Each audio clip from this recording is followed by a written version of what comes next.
Hello, welcome everyone. My name is Omolola and I am a PhD candidate in chemistry.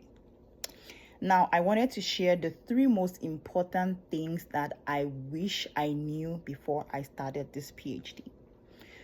Not that I regret not doing them, but I wish I had known them. Number one is your advisor. I'm sure you've heard about this. The most important thing or decision you have to make that can make or mar you the entire period of your PhD is your advisor. And you have to take a lot of time to decide who you want to choose. Now, I know everybody tells you this is the most important thing, but how exactly do you pick this advisor? Number one thing that you can do is speak to past students that have graduated and the current students. Get a feel of the behavioral aspect of this person. Aside the technical skills, trust me, your advisor, the potential advisor has the skill. That's why they are going to be an advisor. But you need to know what their soft skill and their behavioral skill is like. Like, how do they relate with their students? Do they give their students some break?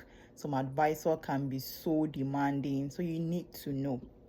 Now, aside speaking to old and current students, you need to secretly sit in on research group meetings.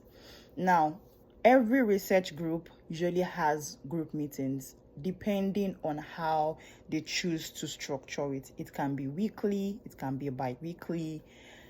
You can choose to secretly sit in, because if you go in physically, anyone that is easy for you is actually fine. If you go in physically, that's fine, but it's more beneficial for you to make a better decision by sitting in secretly on Zoom, because that way the advisor will not be able to hide their behavior.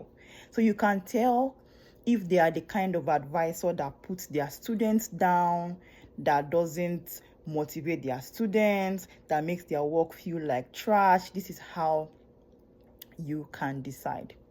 Now, the second thing that I wish I knew is that PhD has nothing to do with being an A student.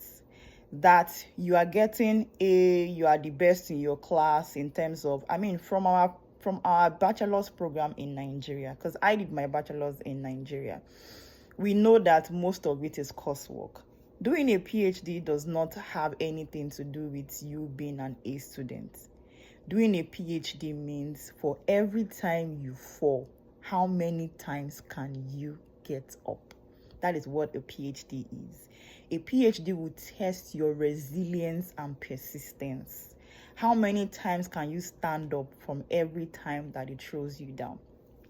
So that is why you need to know that PhD is more of resilience than being able to cram or being able to get A's in your exam. That's not what determines your PhD. Now, lastly is you have to take your physical and mental health seriously.